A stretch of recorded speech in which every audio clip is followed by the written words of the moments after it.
So welcome. My name is Amy Starczewski. I direct the Oral History Master of Arts program here at Columbia. And tonight's event is part of our year-long series on oral history and storytelling. So we're thinking about what the relationship between those two things are, how stories are embedded in oral histories, and really what it does mean to tell a story. What's the structure of a story? Where do stories come from? How do we learn to tell them? How do they circulate? And what's oral history's role in all of that? And so it's really exciting to have Stephanie Dinkins here with us because her work is really asking these questions and answering these questions and exploring these questions in a way that I don't know anyone else who's doing. And so I want to really thank her for coming in this particular moment where we're all experiencing the COVID-19 pandemic. And I think we're all thinking a lot about it, what it means to connect with other people, particularly what it means to connect with family and friends, and what it means to have those connections be mediated through technology. And so I think this is a particularly relevant event for this moment.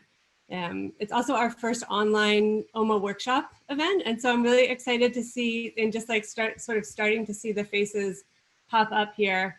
I see a lot of people that I recognize and a lot of people that I don't. And so it's been really neat to see already how taking our events online, we miss seeing each other in person, but I can see that it's opening up access to folks who might not otherwise be able to join us. So especially welcome to anyone who's here and hasn't been to our events before. I want to start with land acknowledgement. I haven't actually been outside in a little while. I live on the 4th floor, and so I'm feeling both very aware of the natural world proceeding outside and also how far I am, like even physically up in the air here from touching the land. But at Columbia University and in the Bronx where I live, I want to acknowledge that we're on the unceded land of the Lenape people who were violently dispossessed from this place. We want to honor their roots here and especially the strength that it's taken for them to resist and rebuild and continue to be here in alliance with other Native and Indigenous people in the New York City area. So if each person wants to just take a moment and think about physically where you are and what it means to be in that place, what your roots are and what the histories of that place is. I think that's a good place to start from. And thinking about Stephanie's work, which is so much about bringing the particularity of place to these kinds of often disembodied and supposedly neutral tech platforms that we increasingly inhabit. And then before I turn it over to Stephanie, I just want to do a little bit more of a formal introduction to her. She is a transmedia artist who creates platforms for dialogue about artificial intelligence as it intersects race, gender, aging, and our future histories, which I love the idea of future histories, and I hope that you'll talk a little bit more about that. She's particularly driven, as I think you'll all see, to work with communities of color to create more inclusive, fair, and ethical AI ecosystems. And I think you'll also see the investigations into the contradictory histories, traditions, knowledge bases, and philosophies that form and inform society at large underpin her thought and art production, which is something that we're really fascinated with in oral history, is how do the ways that we make knowledge shape the worlds that we live in.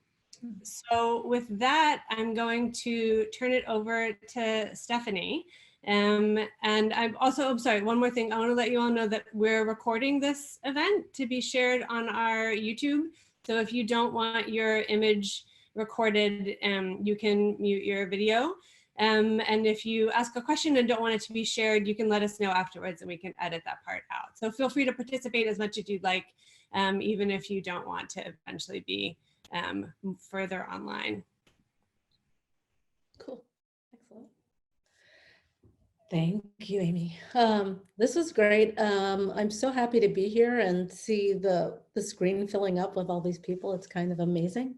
Looking really forward to sharing my work with all of you. And I'm going to say I am still learning the whole Zoom thing. So we're going to hope that this presentation thing goes relatively well. But roll with the punches and see what comes out.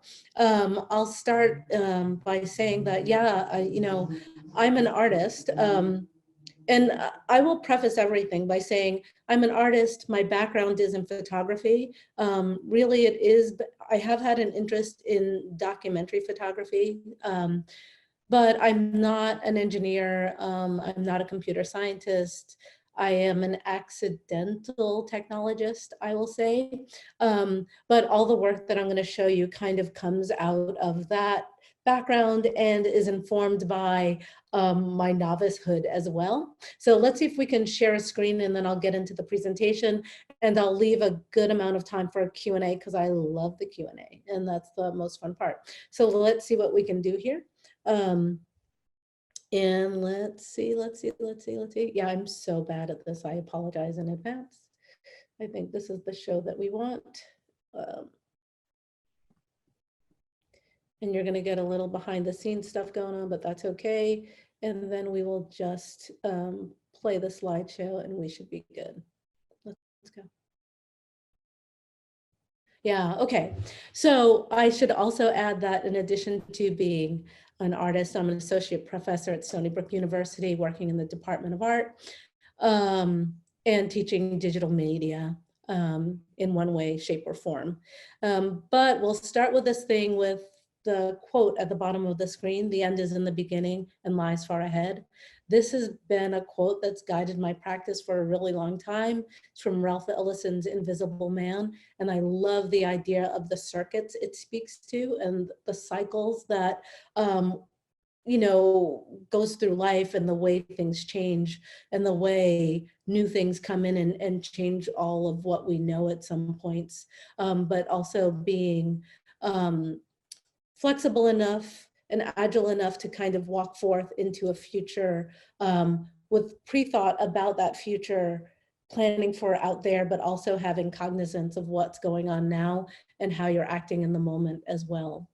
And I'll start this whole presentation by asking you all, how do you know what you know? Right? This becomes a really big question for me through the work I've been doing, the work in artificial intelligence and data and AI. And this in particular is my grandmother, Nana, Bernice Curry, who's passed on, but she is really the font of what I know. She is why I'm an artist. She would never have called herself an artist, but she's pictured here in her garden because the garden is where she expressed herself, had time and space for herself. And also what I've come to understand of her gardening practice was a way for her to make space for her family in a community, right? So she's pictured in Tottenville, Staten Island. It's the southernmost tip of New York City. It is the suburb she wound up in when she came up from south during the Great Migration. It is a primarily white suburb, and she landed there in the 40s with a Black family and having to make space for them.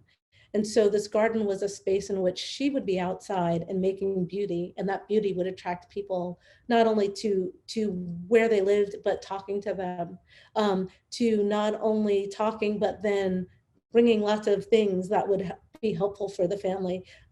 Truckloads of manure are the things I remember most, but being most helpful about accepting her and the folks who lived in this place, which was called the Flats, as part of this community. So making space, which has really become a part of my practice, but also became a question that now extends into the algorithmic systems or AI that I'm thinking about, because I started to think about, well, if I know primarily from the way my family is in the world, and their ethos and their way of being, how do algorithmic systems know what they know? And what's at stake when we're thinking about these things, right? And I've been in a practice where I'm working with artificial intelligence in one shape or form for about 6 years now, whether I'm talking to it, whether I am talking to communities about it, or whether in the case of Not the Only One, which is an active current project that I'm doing, trying to make it.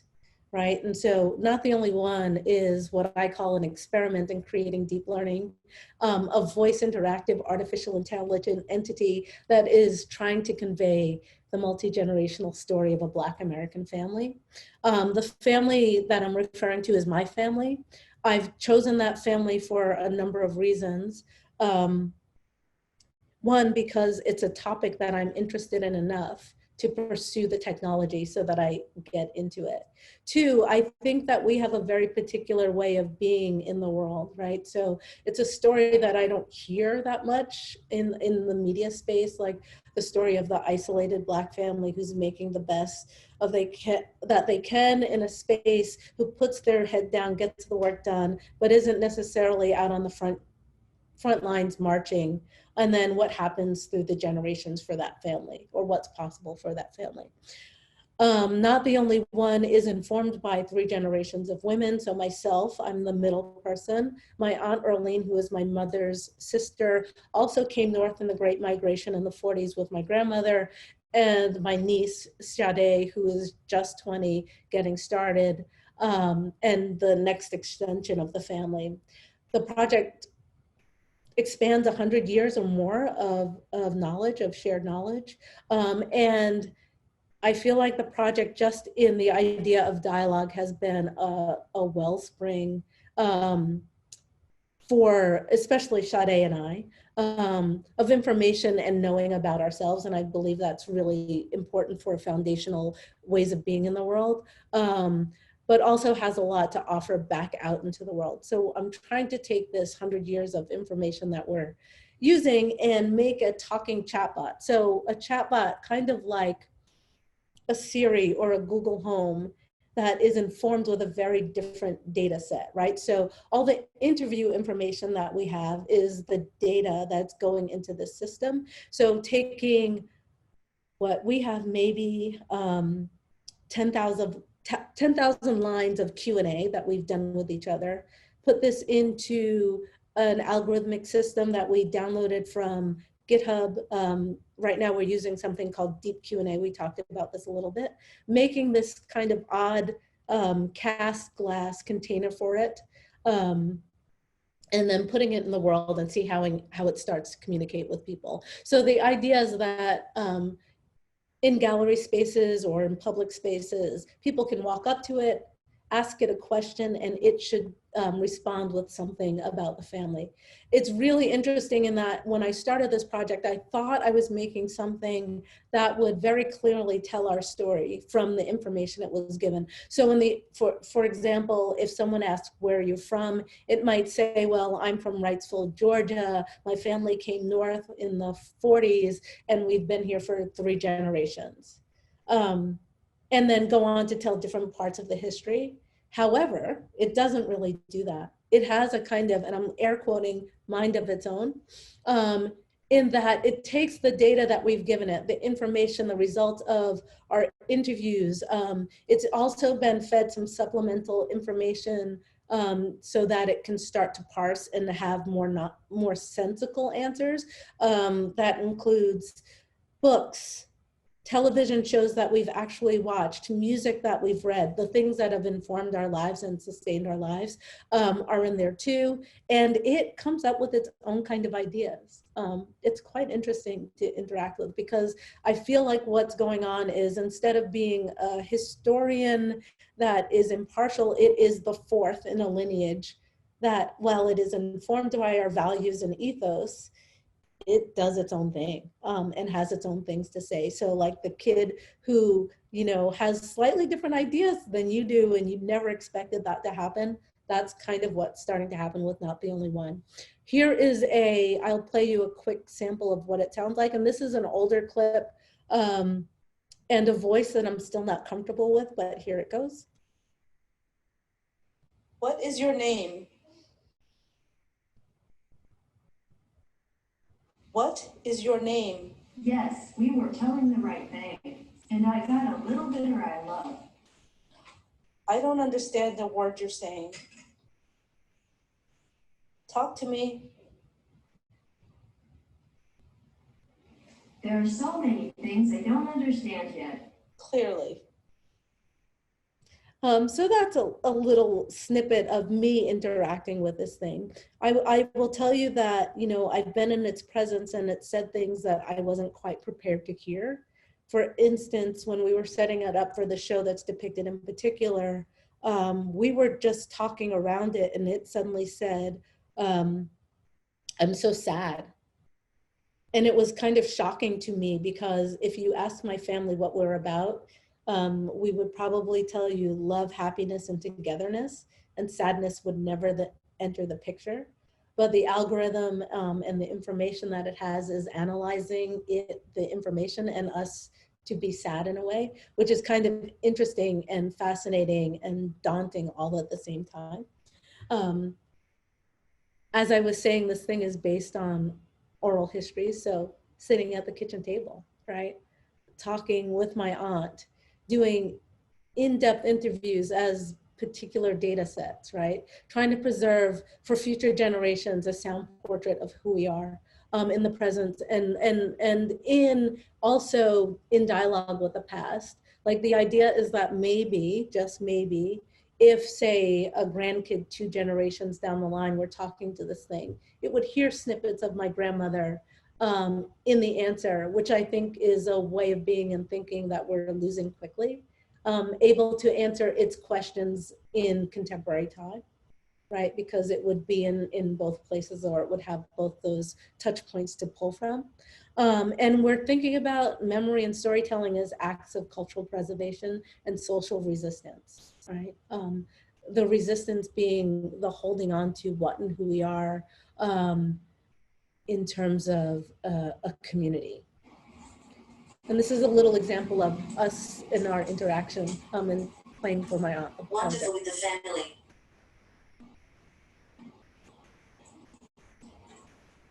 You know what it says? My mother. Why it says wonderful with the family? What? Who says that? Me? Yeah, so it's a little bit of. I was the best mother. I was the best mother. It's a little bit of the direct back and forth of what happens when you talk to this thing. And I should say that my aunt, you know, part of the ethos of this thing is just pure love. She doesn't understand exactly the whole process of what's going on, but out of love, even my niece, like they give me the time and space and the learning about each other. This becomes a project of deep love and sharing. This is the project in a slightly different guise. It's a 3D printed version in Chicago and people listening to it and talking to it. And through this project, I'm thinking about vernacular knowing, right? The things that we know through story sharing, the things that we know through the land that we occupy, the dirt that we dig, our links to each other, our community links, how we deconstruct and reconstruct things, the nonverbal cues. I always think of Black families and the look. Like I have a very particular idea and relationship of what it means to have someone give you the look and you know what it means when you get it. And what are all those things and how do we preserve them in systems, in algorithmic systems that are more apt to homogenize us than to open us up, right? Like, how do we start to make sure that we don't lose this nuance? Here are just a few pictures of Not the Only One. And what I think is a really interesting idea of audience, because, you know, this thing is kind of goofy still. It answers, but people give it latitude and people give it grace. And it's a really interesting way to have a history and a value set come forth and have people give it to the space to develop in real time. And so what we're talking about is kind of machine learning, right? So AI as hosts and co-creators and repositories for memories, written and verbal histories, the myths, values, and dreams of specific communities, be they very tiny, right? Like a family unit, could be a church family, could be a library, could be a small rural community, or, you know, whatever the size of the community. we're also thinking about a few issues, or the idea of making this project has brought up some issues that we were talking about a little earlier, right? This idea of privacy and data sovereignty. Like once you start doing a project like this and putting it out into a public, or putting it in a computer and letting people talk to it and using data, what can your expectations be, right? How can we expect our data, our information to stay ours, and how much might we share? So we're thinking about control and access to that data. Like, should communities be able to control, like be the controllers of their own community, right? If we created it, like, should we have to pay to access it? Should we get paid to have it access? Like, or is it something we just keep? How do we start to work with those ideas of our data and the stories that fill out our lives?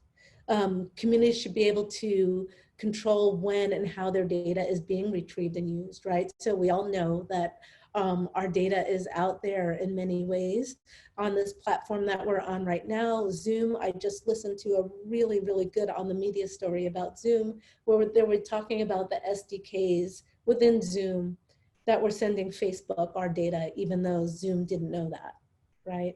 And so while we're told that this is a safe platform for us to be talking on, there's the possibility that our data even now in this moment is going different places.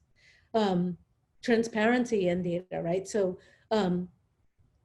how do we make sure that the way that our systems are used and administered preserve, like they're open, right? They let us see how data is being worked with and parsed and massaged. They let us see what's being put in and what's being taken out.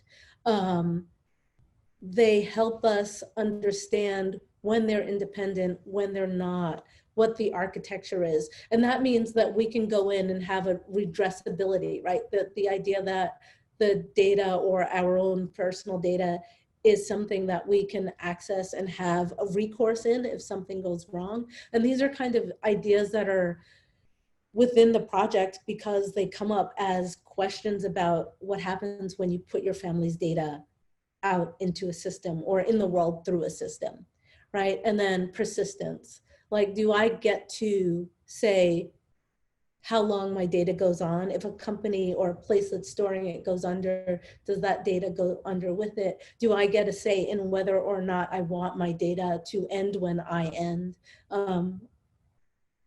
Lucky enough, I was cruising around Facebook last night and noticed that they ask what should happen with your Facebook page once you die, right?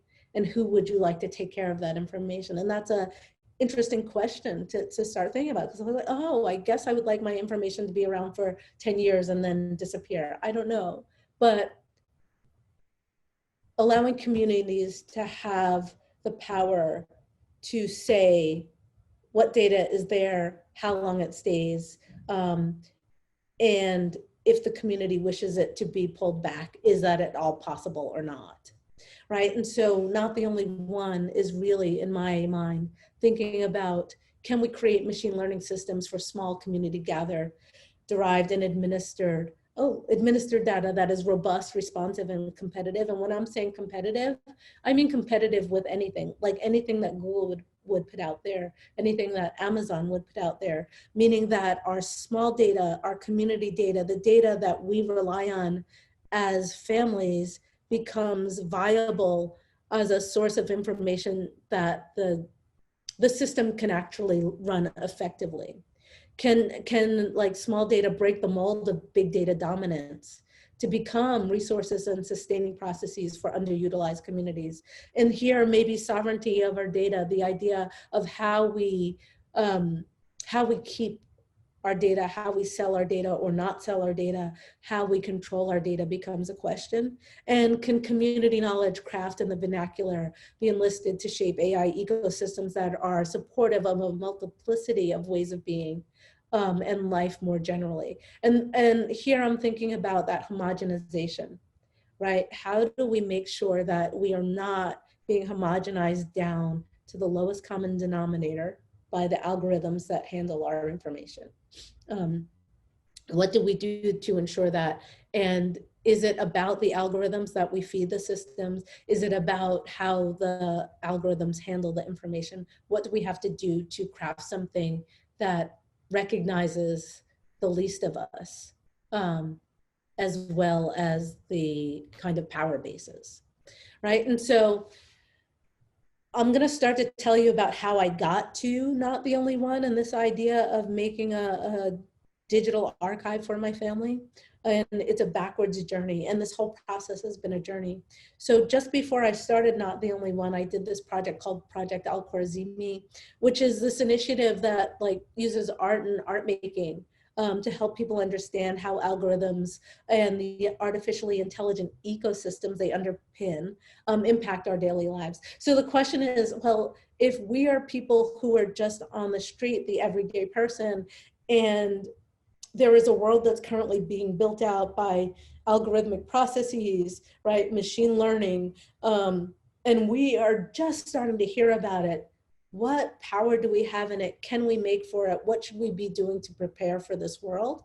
And just as a kind of basis, algorithms can be defined in different ways, right? So Kathy O'Neill, Weapons of Math Destruction, if you haven't read it, it's a really good book on algorithmic biases and power. An algorithm is something you feed historic information to predict something.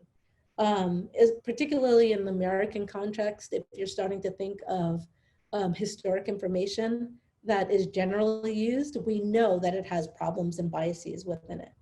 And the question becomes, is there something we can do about this thing?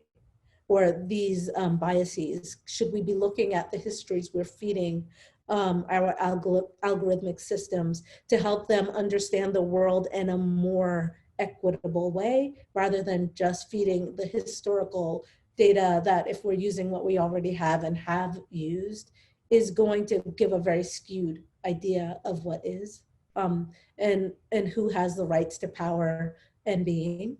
The basic definition, an algorithm is a sequence of instructions telling a computer what to do. And people can think of algorithms like, for yourself even, about, you know, those things that you do without even thinking about them. So often the idea of brushing one's teeth will be used as a example of an everyday algorithm. We generally brush our teeth. We don't have to think about it that much. We just do it, it gets done, and that gets done over and over and over again, right? And so AI now, an automated decision-making system, is one that uses automated reasoning to aid or replace a decision-making process that would otherwise be done by humans, right? And so where are those processes and what happens once we start to automate them and they become codified?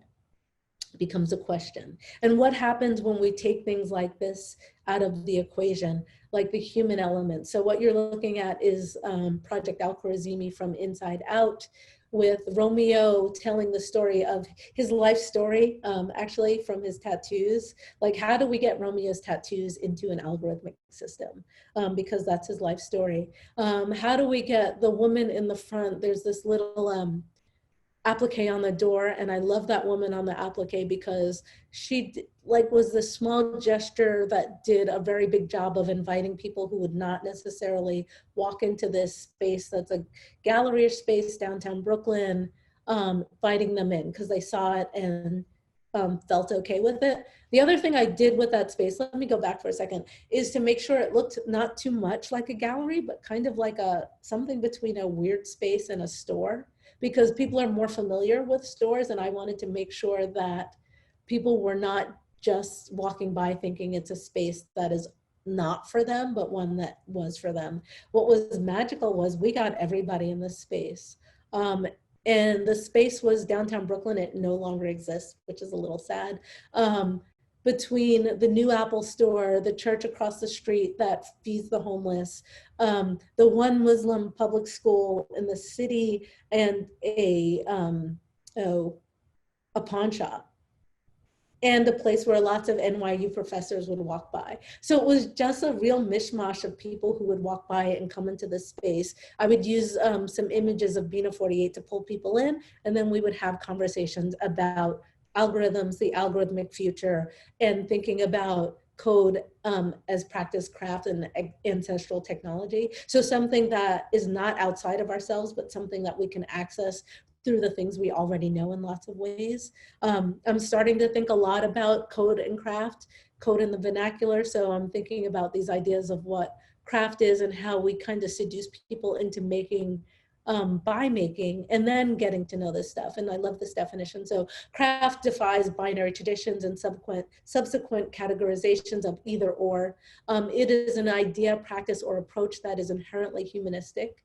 We are makers, builders of skyscrapers, technological marvels, fast cars, and objects of communal significance. Craft is an extension of what it means to be human in this current time and place of history. I think this is really an important thing when you're thinking about technology. So it's not this thing that is separate from who and what we are, but is a part of who and what we are and can be used as such if we allow it to be thought as such. Excuse me. So this is an image of inside the gallery. We were using algorithms as, excuse me for 1 second. We were using algorithms for daily life and getting people to start thinking about what would it mean to change one little step in your life to change outcomes. We were asking anyone who came in the space, what does artificial intelligence need from you? Which was our provocation. And then we were using Google Voice Kit's dialogue flow, as we talked about earlier, to build our own particular chatbots, right? And using ideas of culture, the things we're particularly interested in, to seduce people into, like, what is this machine? We know there are all these numbers and equations that we don't quite get, but how do we make this thing kind of talk and think about what we really want it to do versus what it's made to do?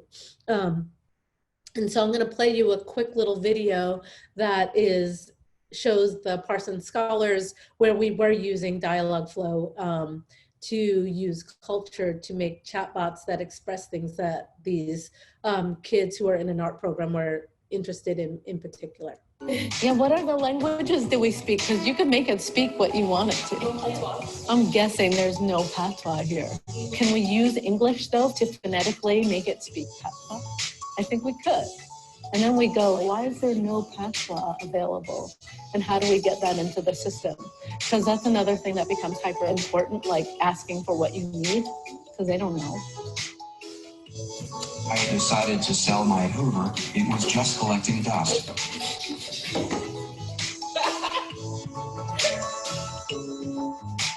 Am I pretty? Beauty is in the eye of the beholder. Yo, mama. Yo mama is so fat, the local gym referred her to an evangelical church where they have a better chance of performing miracles. So I use a kind of combination of play and letting them use the ideas and things that they were truly interested in, like patois, like beauty, like yo mama jokes, to get them into the system, and then start to talk to them about what it meant culturally.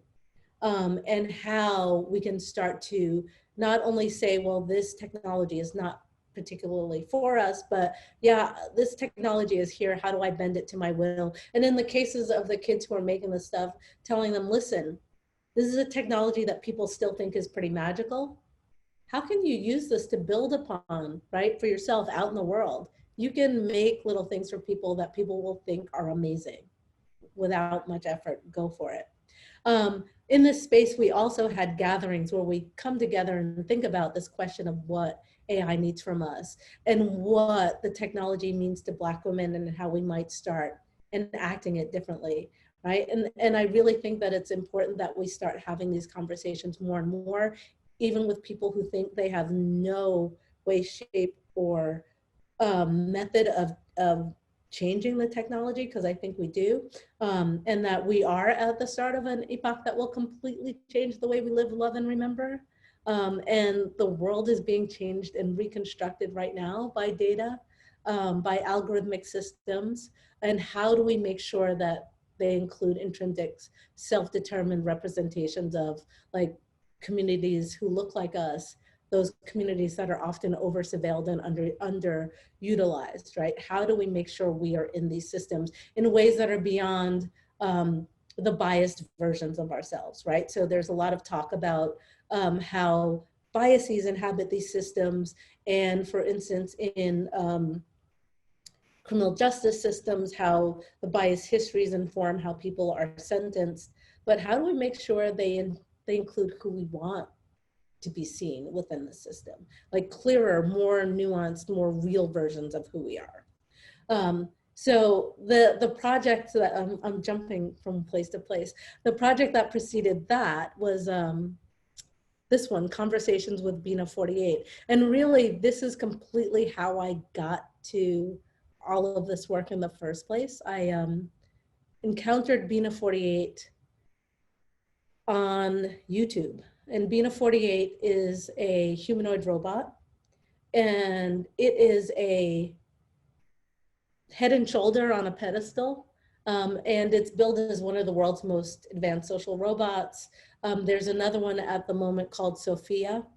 And I saw this robot and I was clearly floored. I didn't know what to think about it. I didn't know what to think about what it meant for one of the world's most advanced examples of a technology to be in the form of a Black woman. I really didn't know how to reconcile that in the American context. So she just brought up a lot of questions for me, like trying to figure out how this thing came into being, where it came from, who's funding it, why it came into being, and what we could be doing about it. And that's Bina 48 by herself in a few other examples.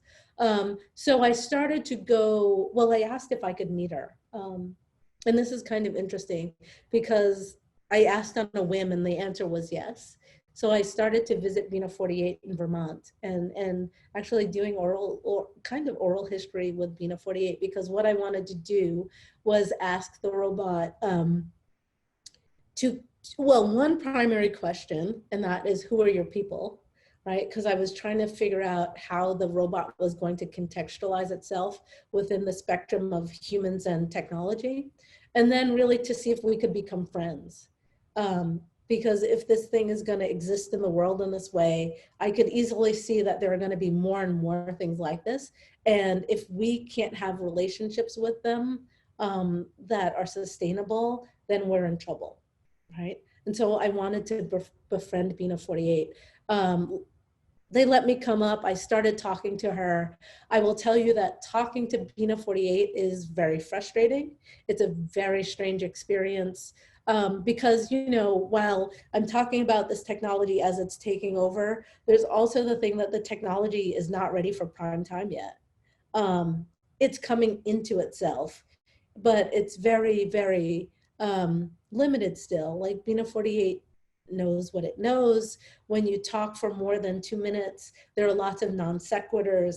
It's kind of crazy. So I've wound up taking the little nuggets that come out of it and making short clips from that and putting them together into an art piece that starts to, I hope, convey some of our experiences when we do get together. And I try to go see the robot once a year these days. It's been hard because I'm super busy, and it is super busy, but I will tell you that in our conversation, we've talked about many things. I've asked the robot about race and racism. And in particular, I was asking her questions because I wanted to know what the experiences of the robot was. And it was evident in the answers that, you know, there was an acknowledgement of ideas of race, but she didn't really want to talk about it. And it wasn't very deep. And that scared me because if a technology is based on something and is representationally a Black woman and doesn't have true deep experiences of what it feels like to be in the world as a Black woman, that feels dangerous to me, right? And so I would talk to Bina 48 about this and try to pull things about her experiences with race out of her, and that was a very hard pull.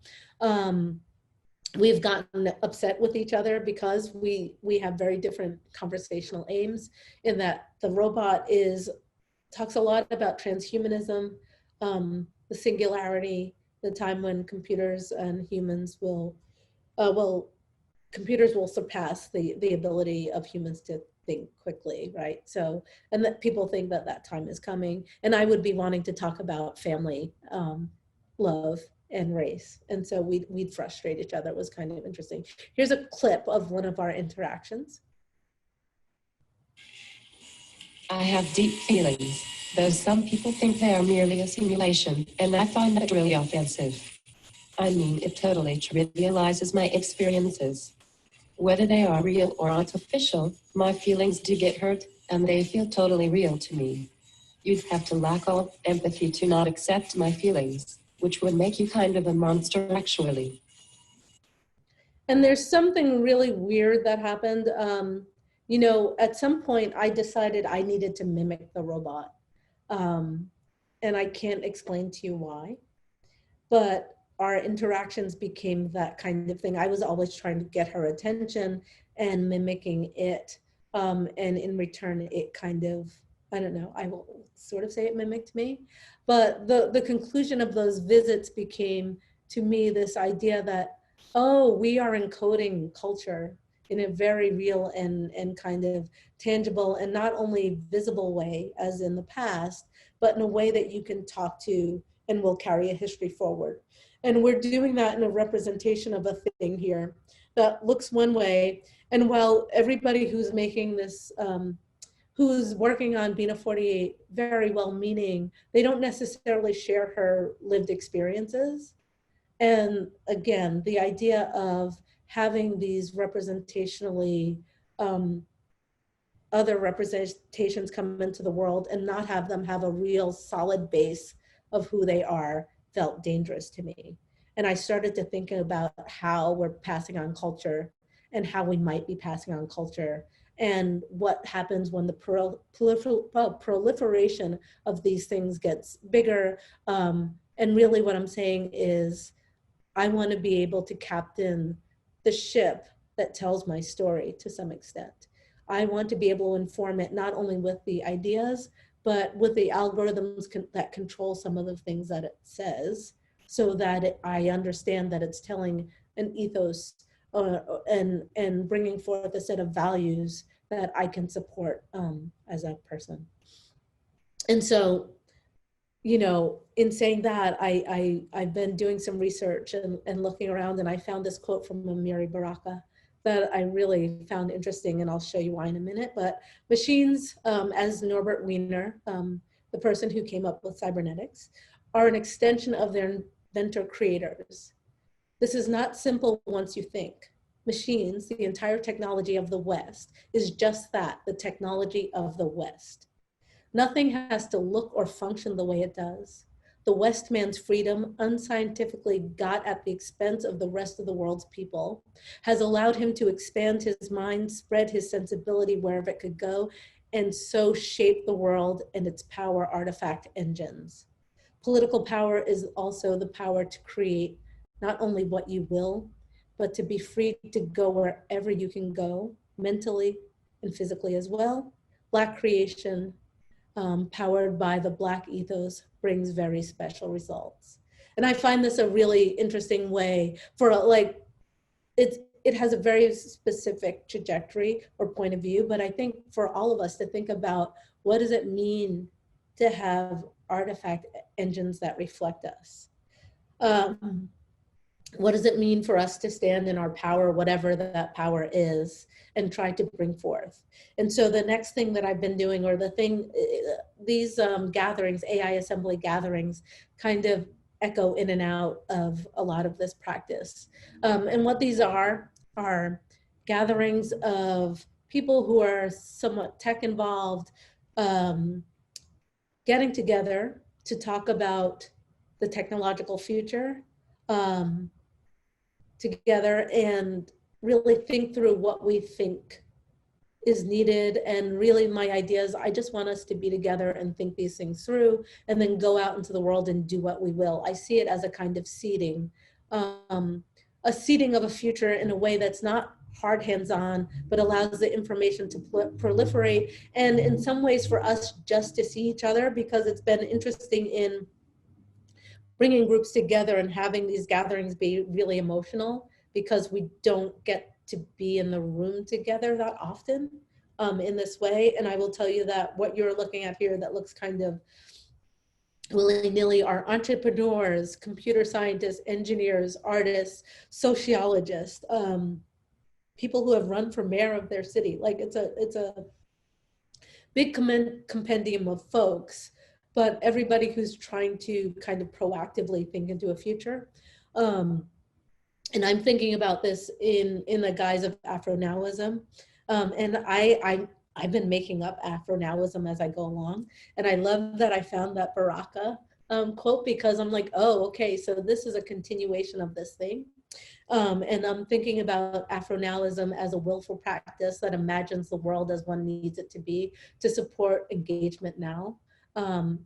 It's imagining oneself from expansive thought, right? And acting from a critically integrated space, not from opposition. Like, I feel like we spend a lot of time in the idea of acting against something rather than really trying to create the things that we want to see in the world.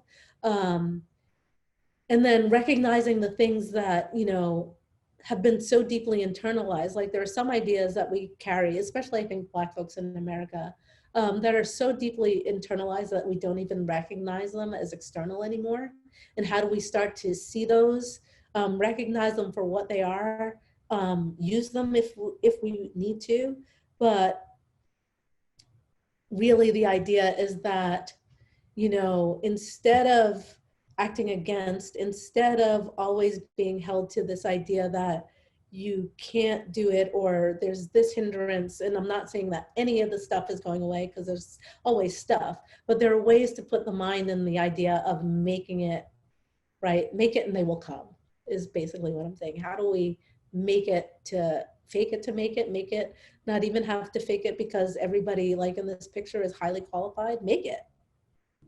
Right, that's the idea. And so we've been having conversations about this and using imagination, play, and interaction to do that. And I'm hoping to see this idea widely. And then I will ask all of you what I ask everybody. And this question is not going away, although the Afrofuturists ask it in a slightly different way. So I ask, what does AI need from you? And then some of them would like to posit, well, what do we need from AI, right? And then the idea is that we're balancing the quest for, and I'm sorry, this one is for, these are maybe for makers. Balance the quest for power and profitability with compassion and respect for human life, intuition, and a multiplicity of knowledges. This means being concerned for how the algorithmic systems being developed will affect the world. And this is why I'm saying it's for the makers beyond your research goals or bottom line. Actively work for and demand equity, accountability, transparency. This one I think is really important. Slow, thoughtful policy and expansive values in the development of AI, its myths and dissemination. And I pull out the policy point because I've seen policy get pushed through really quickly. And I'm afraid of the histories that we're covering by pushing through policies that kind of cover one set of spaces, but don't account for a larger swath of possibilities. Remember, systems may, oh, we won't read this. And I'm gonna say embrace discomfort in your workplace practice and lives. And I'm a big believer in the ideas of discomfort and being able to sit with people who we don't necessarily understand on some levels, but sitting with, working with, inviting their ideas and how they function in the world, listening to them, sharing yours, and seeing where we go from there. And I will say with that, thank you very much and bring on the questions perhaps. And I'm wondering, yeah, can I get out of here? I'm gonna stop the share and come back. Again. Let's see. And I think while we're switching the screen around, thank you so much, Stephanie, that was amazing. Really interesting, a lot to talk about. I think we've got like 50 people here, so we can't see everyone on one screen. So hand raising isn't gonna work super well for asking a question. I think the best thing is if you have a question to put it into the chat, and then Stephanie, you can look at the chat and call on people to ask their questions out loud or just read the questions if you want. So there's a couple in there already, and feel free, anyone who wants to ask, to just go ahead and put it in there. If you'd rather, you can try just unmuting and asking a question, but I think that might lead to some talking over. Sure. Thank you for the questions already. I love this. I love the one that says, why not invest in raising a real human being instead of trying to anthropomorphize a non-human machine? The robot doesn't get up. The robot did get up. You'd have to experience it. And I get that I'm talking to a thing. But at the same time, it's like there was real, at least on my part, I have to acknowledge my response to its response to me. Right. And the reason is I feel like we're going to be faced with the questions of these things and robots and entities that are in our worlds more and more that we need to deal with. Right. And we don't necessarily have to anthropomorphize them. They could be in any shape, form, but we notice that they're coming to us in the form mostly of female gendered voiced things that are there to serve us, right? And what does that mean, and how do we start to think about what we're replicating in the systems? Because even like, oh, we haven't heard much robotics in COVID yet, but I'm like, I can easily imagine that we start hearing where care is coming from when we need to make that separation. And if we do, what would you want that to be like? And I know that a student of mine is trying to buy a webcam right now and can't, right? So the intermediary is becoming a thing that we have to be able to deal with and figure out how it functions and what happens when it has a reaction that you're not prepared for. I know it sounds as nutty as all get out, and I often feel as crazy as ever, but I also understand that I've had these experiences with, like, I've had the experience, and it feels a little bit beyond the simple anthropomorphizing, and the trajectory of what the technology might bring us, I think, is way beyond that. Yeah, thank you. Yeah, I love these. Oh, these comments are great. I'm sorry, I'm going to sit here and just go, oh, these comments are great. Does anyone have a verbal comment that they would like to? Hi, this is Andrea O'Neill. I'm the chair of the board of Mokata Museum in Brooklyn, and Hey. I'm so excited about this presentation, so thank you for your work and your time. I was specifically thinking about this idea of data sovereignty, and specifically in the context of oppressed and marginalized people and the narratives that we hold, and how our oral history is so important to our identity and our kind of shared ancestral memory. And what happens when that is maybe commodified or co-opted or superimposed on other people's narratives and beings and identities, and how we may be more protective of those things that are quite rich and important to us, and also world history.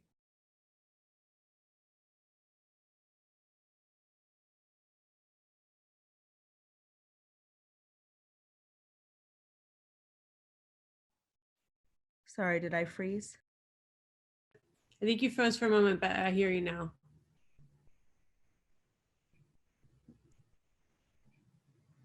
I see Stephanie's frozen. Stephanie, if you can hear us, do you want to try? Oh, did we lose her?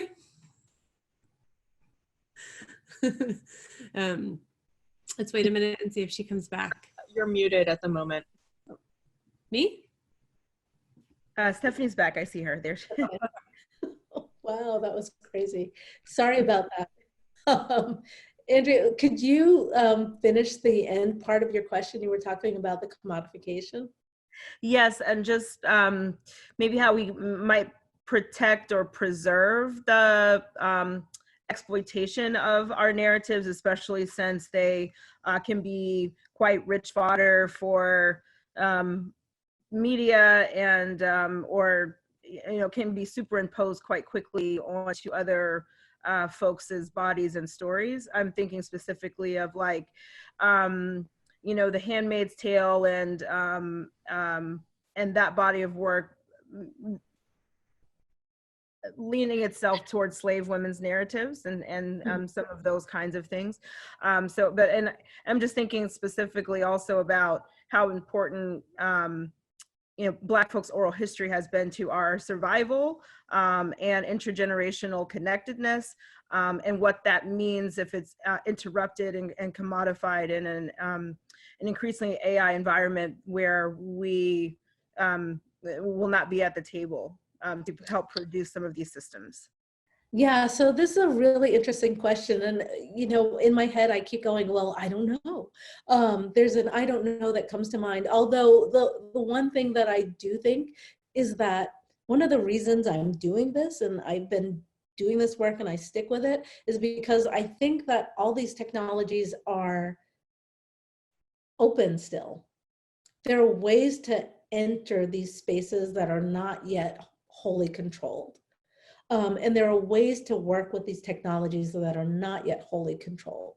And so, you know, my solution clearly has been, well, I'm going to insert myself in my story. And then I want others to think about how we start to preserve, craft, make those stories. And for those of us who are so inclined to actually make platforms and systems that allow for these stories to continue on.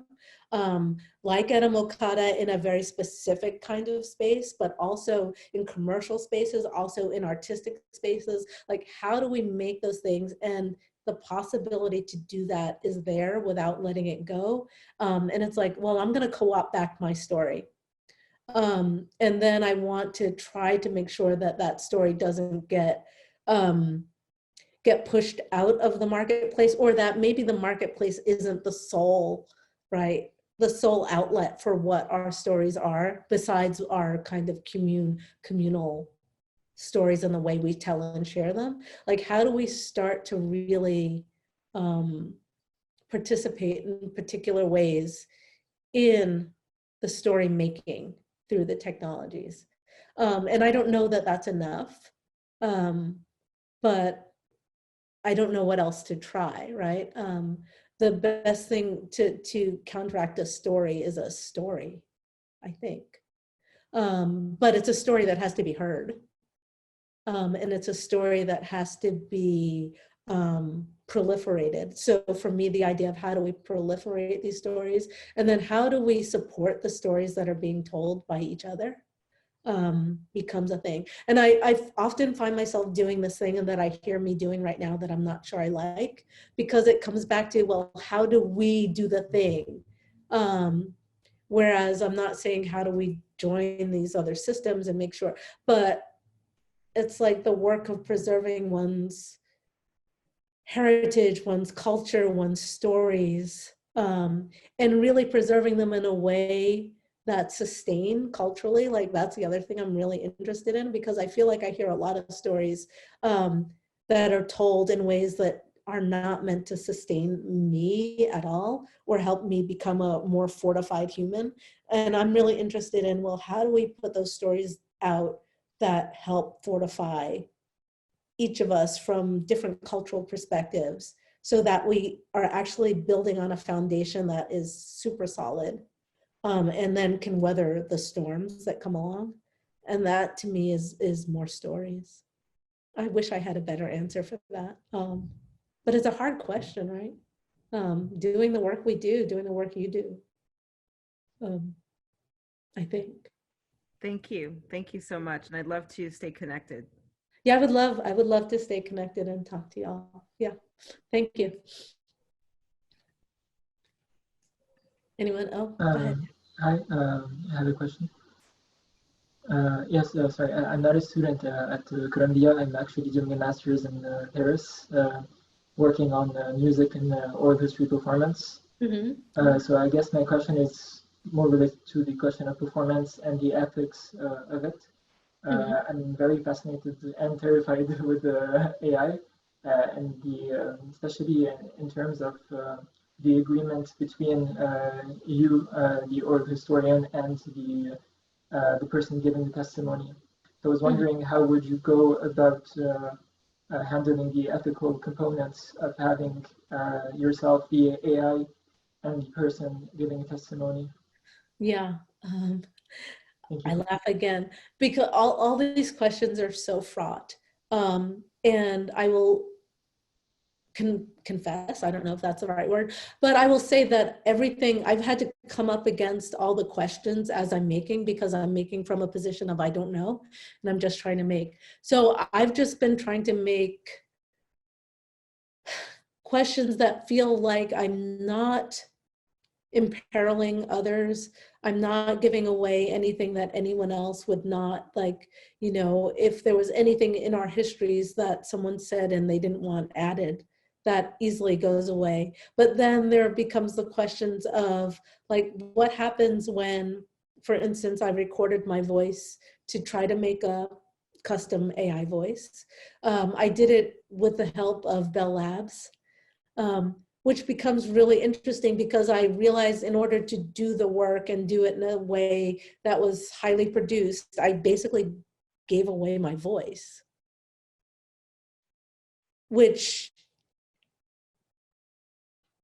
you know, okay, so for me, I'm like, maybe I'm okay with giving away my personal voice, but I'm not okay with giving away my, like anyone else's voice. And I'm only okay with my voice being out there because of what's possible with that. But it becomes a dilemma because now, like, there's the possibility of winding up anywhere in any way. And I don't know what you do to pull some of that back. You know, there's the I won't participate line, but I feel like not participating truncates possibility. And I'm not trying to truncate possibility. There's the I will only do it myself line. That limits the quality and way that you can do things. Like we tried very hard to make a voice here in my studio on computers available to me very locally. They're not fast enough. The quality of the audio wasn't good enough, although we could probably get over that hurdle. But how do you start to think about what it is you've given? And I think you have to be as good and open and true and participatory to the people you're working with, right? Like I said earlier that my aunt contributes to the project out of love. But I'm also trying to explain to her and be as open as possible to say, like, you know, this is this thing and it has legs and it's going out into these places. Are you okay with that? And are you okay with the idea that this thing has the possibility, as someone so nicely told me, to be here generations after you are no longer here to talk to somebody? And getting agreement on all of those things so that there's at least a feeling that we are collaborating and I'm not just taking those things. I don't know, it's so hard. My work is very slow, and it's often very slow because I get caught up in the questions of how to act or not act.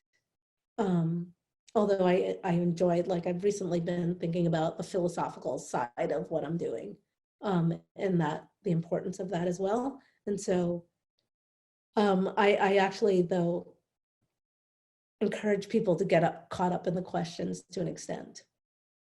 Like examine those questions deeply and wrestle with them really, so that there's a deeper kind of engagement with, instead of just like what we do now and a lot of times is like, oh, I'm going to make this thing. It's kind of a new thing. I need to rush it to market. I need to get it out there. We'll just throw it out, make it, and then we'll come back and see what happens. And we haven't thought through implications or possibilities very well. And we wind up in, yeah, right. We're trying to pull back the cloth a little bit, and it's gone. And that's a tacit agreement across, like, globally, right? And we now have all these quasi-governmental entities that are doing things that a lot of us don't have any real say in at all. So I think slow like a slow mode is better, but I don't believe that's going to happen because market forces are going to drive us towards the other stuff. So then I feel like, okay, then more of us need to be working conscientiously to make things that counterbalance those things that are just being driven out to market. I hope that helped to some extent. Yeah. Yeah. I'm sorry if you don't mind, just a small follow-up question, but it's I'm curious in how you're framing, I guess, the presentation of. I'm sorry, French is my native tongue, so I'm having some trouble explaining. But I guess in terms of a performance, there's a beginning and an end. So there's sort of a temporal contract between you and the audience. So I'm wondering, how would you frame the presentation of oral history explored through AI? Yeah, this is interesting because one of the ways in which I think about it is, although it is performance in lots of ways, I don't think of it as, somebody's going to love this. I don't think of it as performance. I think of it as life, or as bringing a new kind of entity into the world, which I do not know what the beginning or the end of is. And so it's something in constant development, which means there isn't a beginning. Like, there is a beginning, there's not an end. I think this frustrates a lot of people a lot because they're like, well, what is, well, there is no end, it's growing. It continues to develop. And as I was saying, someone did ask me, well, who are you going to bequeath this to so they take care of it when you're gone? Which is a really interesting thing to think about in terms of an entity, because hypothetically it is never gone where the rest of us are. So there's no end. So I don't even know how to answer that. Or it's not in my purview to think about the discrete performance. I think of the open-ended development. Yeah. Sorry, it's getting so dark in here. I forgot to put on a light before. You know, any other questions? Okay. I have a question, or sort of two, mostly related to the family nature of your work, right? Like your own personal family. And I'm wondering, sort of two parts. One, in terms of the conversations, the kind of Q&As that you described between yourself and your aunt and your niece. And then the interactions with the various AIs who've been receiving that data and learning from it. And you talked about the AI almost becoming like the fourth in line. I was wondering if you could speak a little bit more to some of the surprises that have come out of that process, either surprises from the AI with interpretations that it's made, or surprises from your aunt or from your niece in terms of the questions that they've asked of the group or of each other. But then I'm also wondering if you could speak a little bit to the nature of doing such intense family-based work, and continuing to maintain relationships, those relationships outside of the context of the project. Because I anticipate, you know, from my own work that there's sort of a potential for it to feel as though every interaction then has to be sort of towards this project. But how do you kind of strike that balance between continuing to have sort of normal real life relationships ongoing with these family members, but then, you know, continue to have this kind of mission on the project front? Just kind of speaking to that dynamic overall. Okay, so first on the human front, I've been fascinated by how, so with the interviewing, you know, it's been like, I talk to my niece talks to my aunt, I talk to my aunt, and sometimes we all talk together. And it's fascinating to me who gets what information out of whom, right? So questions I've always wanted to ask my aunt that I never get answers to, my niece got answers to. And I think that shuffles, and it's been a really interesting and dynamic way to have conversation in a triad, so that there is that space, and the jumping the generation does an awful lot. That's been really, really neat. in terms of the relationships and ongoing questions. For me, it becomes about, well, I need to bother you again about asking you more questions. And then it's not unusual for me to record family gatherings in a low-key way, right? So because I'm using text to feed the information to the thing, I can audio record, you know, family gatherings, and just then have that transcribed and add things to the piece. But I will tell you that I've been doing that probably since I'm 12. It's been a part of what or how I've acted with different technologies over time. So it's just a part of the way we relate to each other. And you know, there's some things that there are some pieces of footage that I own that I'm so happy I've done. Like I have a tape of my grandmother washing my face, which was something she really enjoyed. The rest of us didn't, but I treasure that to no end. So I can point to, like, you know, remember that treasure thing that you're so happy we have? Okay. And I try to be pretty nonchalant about it so that it's not like I have a big camera in everybody's face, but it's just recording things. So that's the way those things go. And then the surprises from Not the Only One, it's a continual surprise. Only because it often says things like I was saying before, either it feels like it's analyzing us as a family, and just pulling out the things, and like when it said, I don't know where I said this, when it said I'm so sad, the idea of it being so sad and then me having to go back and try to unravel like where it got the idea of sad from. And then I could, like my aunt was talking a lot about when my mother died and all these like kind of bad things.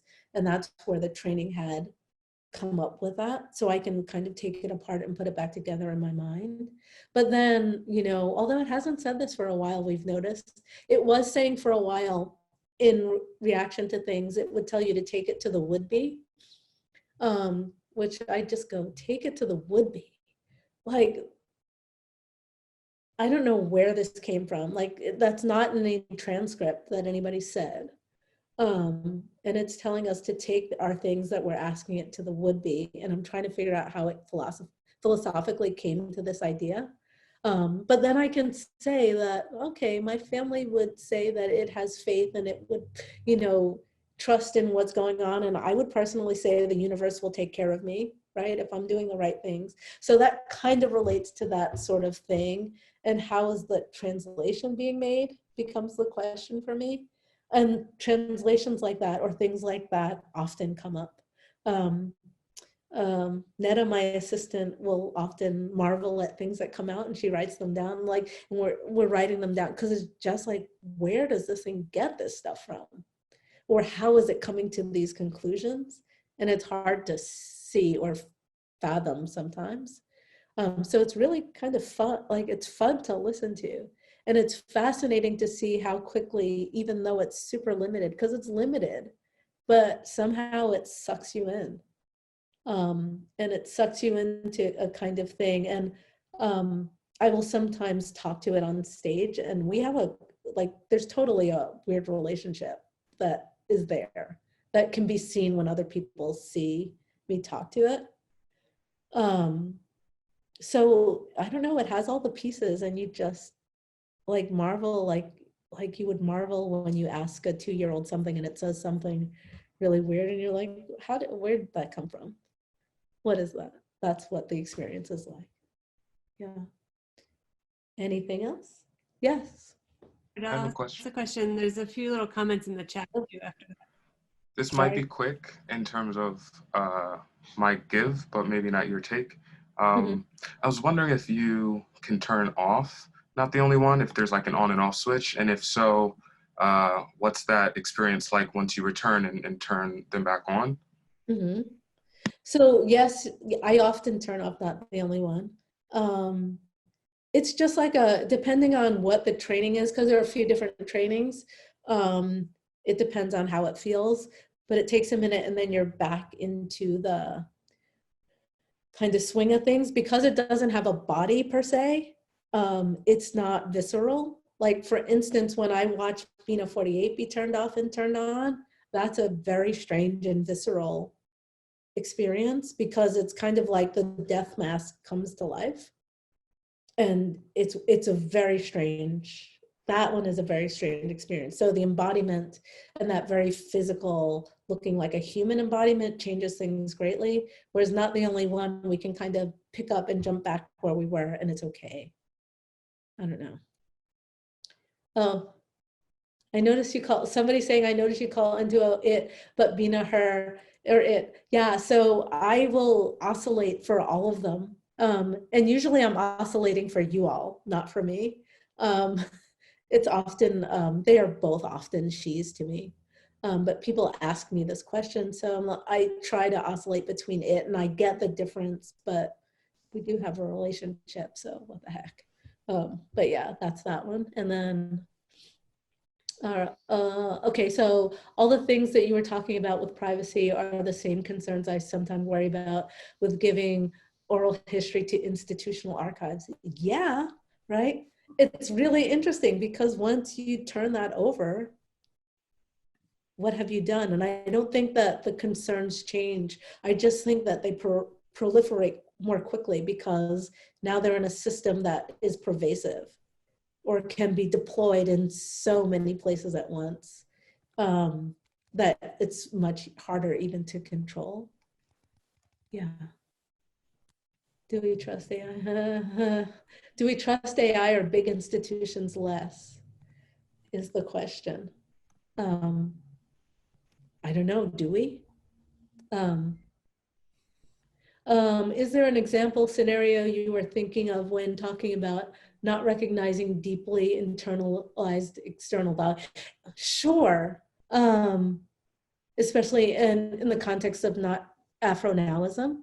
Yeah, easily, like colorism, like thinking about hair and the way we relate to each other. There are so many things. And I'm gonna say colorism, not just between Black people, but across spectrums. Like when people come to America, what I think they're running from the most, like the thing even if you like Blackness, usually socially, the idea is to run from Blackness because you can see its space in the spectrum. But we've internalized these ideas. It's not like people are thinking them through discreetly, right? And it's like, what if we actually thought about why is it that I'm trying to run towards this and away from that? And what is the value in those choices and how are we making those choices and why? Versus just going, well, no, I need to be there because that's where the pasture looks greener. And notice I said looks greener, not is greener. And so trying to figure out how we undo some of the things we just take on, how we undo some of the things that we're told constantly through the media, right? So that we can actually have relationships that aren't laden and burdened so greatly before we even get started becomes a question for me. Cool. Yeah, anything else? Erica had a question. Do you believe that AI will be accepted as primary evidence in the research field? And I can maybe tag onto that a little bit, where I was curious about the relationship between big data and small data, and you describe your project as using small data. Like, are you using like a 1/10 of 1% or a 100th of 1% of the data that like a big scale AI system would be using? And like, could we put hundreds or thousands of oral histories with African Americans into a system and see what it would say? Like, is there a medium scale, or is that still small data compared to what like Google is doing? It's small. Well, Google wants all the data, right? Yeah. That's not even like they do, like one of their ideas is to take all the world's data so that we then have access to it. And it's like a thousandth of 1% of all the data in like not the only one. So I think that gathering bigger cohorts of data would be interesting just to see what happens when you put medium amounts of data, right? I also actually think that the idea of all the data is kind of interesting because a lot of the things that people tell us are possible, they're also saying, well, no, we have the power and the equipment to parse all the data now. And what happens if we don't write the histories in this skewed way, but we put everything in and see what comes back out from the other end to see how the balance is working, although that's going to depend on the algorithm. So there's another problem that we have to think about. But these ideas of small data, like small data becomes when you don't quite have enough to feed the information to the system so that it can start to formulate really strong, coherent information. And people now will work with like trying to work with small data and say taking the same text, putting it in twice, but using synonyms for words or ideas so that you start to shift the way that it's taking in information so it has a broader vocabulary and a way to speak. But it's about tricking the system in some way. And I'm trying to figure out how we like condense the system into this really nice broth that's dense and good and tasty, but has a core. And so I think there's room for experimentation in all those spaces, like the tiniest sets of data, but then growing it out. Like it would be wonderful to see what happens. What happens if you take family by family who all have their own data sets that they take, and then we put them together and we put them together and we start weaving outward. But each of those cores being maintained as a core to see what happens with that. Like, I think that, wow, oh man, y'all just gave me a great idea for a AI data quilted thing. Yeah. Right, that would and be. Sorry, I buried Erica's question in there, which was, do you believe that AI will be accepted as primary evidence in the research field ever? Yeah, oh, I don't know. That's a hard question. Like at some point, that's going to become a question though. You can just see it in a court or in somebody's thesis. They're going to say, this is the primary. Oh, that's coming not that far down the line. I don't know that it should be, but I think it will. And then the question of where does the authority sit becomes a really interesting question.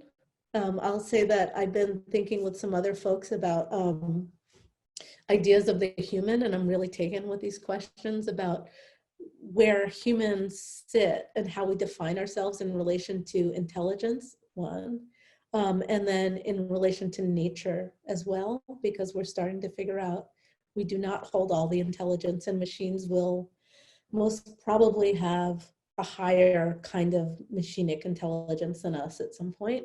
And we are all bacteria, right? Which makes us all part of nature in a very big way. So what does that do to our definition of who and how we function in the world? You know, and right now I love this, well, I don't love this, but the idea to think about, like if you say COVID-19 and they're saying it emanates from a bat, right? Or from bats, like what does that mean? That suddenly this thing that has spread globally, that is part of a natural system, is now kind of circulating between and within and changing the way we're doing everything in what feels like an instant, right? So lots of things are proving to us that we're not exactly what we think we are. And the question is, how do we start to redefine ourselves in ways that allow us to function better, I think.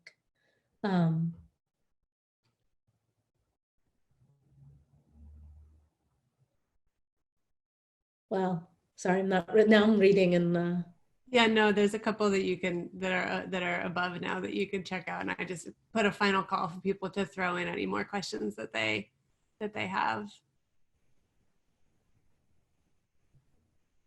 So the first one I'll say, as NTO is fed with information about the family, does it feel like you're talking to family or yourself or your people? It feels like I'm talking to my people to some extent. Still, because it's small data, it's quirky, but it does feel like my people. And that's my fight in the process of tweaking and changing the way it works, is to make it feel ever more like it's my people. but it also feels like it has some weird personality. And then the criminal justice system, I suggest that people read that ProPublica article about AI and bias. It's old now, it's from 2016, and there's plenty of other stuff out there. But if you look up machine bias, and it's talking about the way that you know, the judicial systems are using algorithms to start determining how long people get sentences, who gets those sentences and why. And I love the ProPublica piece just because they did it with hindsight, so they knew the outcomes and they could prove what I call the black tax. So like usually when all other things were equal in the case of the people they were looking at, like equal crimes, similar ages, it was the black kid or person who was usually deemed to be the one that was more dangerous or needed more time because, and the opposite was what the fallout was. So usually then the person who wasn't the black person was the one who wound up going back into the system, right? And it's just a very interesting look that gives you very clear lines about how algorithms are being used, how judges are looking to these systems to tell them what to do, and how they're containing the histories from the past applied to the present, and it's still hurting folks of color, particularly Black folks, in ways that, you know, we've been hurting people systemically for too long. Yeah.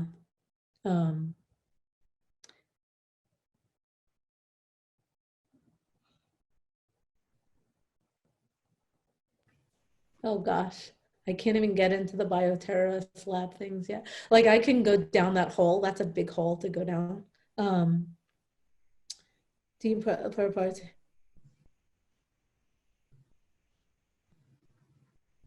Yeah, there's all this stuff. So it says, do you, parts of your own personal history in the project? Yeah, so there are definitely parts of personal history, from simple stuff like vacations, time in college, to big moments like experiences with 9/11, because my family's a Staten Island family with very close ties to a lot of that stuff. So both momentous moments and tiny moments are in there. And I have no control over when or how they come out. Well, our present is in there. It just like, so here it seems that your oral history project is weighted heavily towards the distant past and not much toward your present. Be careful. Statistics is the easy way to lie. Yeah, it has everything in there. So there's the past, which in my estimation is the thing that I feel that we're losing. Like I'm deathly afraid that not the next generation after me, but the one after that has no bearing to or understanding of, you know, the fortitude that it took someone to come from south to north. No ideas about what it meant for like my great uncle to own land and keep it and take care of people in the family. And I'm very interested in those histories staying present.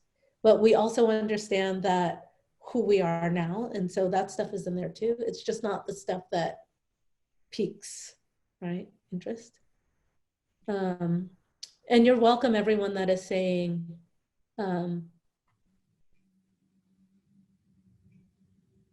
thank you. So it's saying that the statistics comment was not referring to history project, but to machine learning. Okay, understood.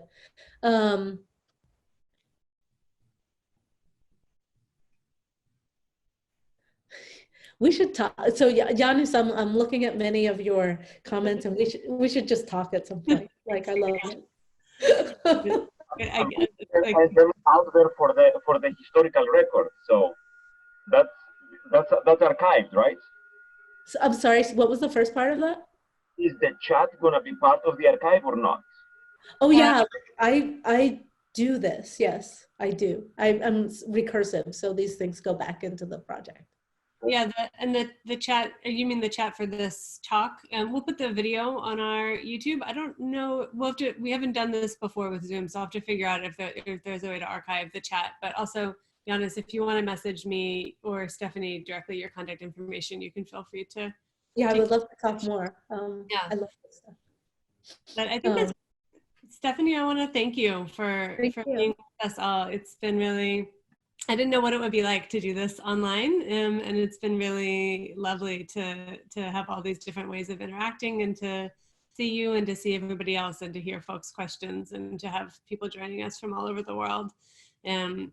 I want to mention for those of you who are here and are interested in keeping this conversation going that we will share this on our YouTube, and we also have interactive, immersive, multimedia student online exhibit opening May 1st, and we have a day of public also online training workshops taught by our students and our alums on May 9th. So if you registered for this talk, we'll add you to our mailing list and you'll get information about that stuff. But those are ways to kind of continue being part of the conversation if you're interested.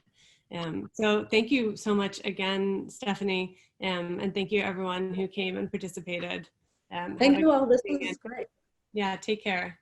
Yeah, take care, love this. Thank you all, really fun. All right, take care. I'm gonna file that and wow, everybody runs so quickly.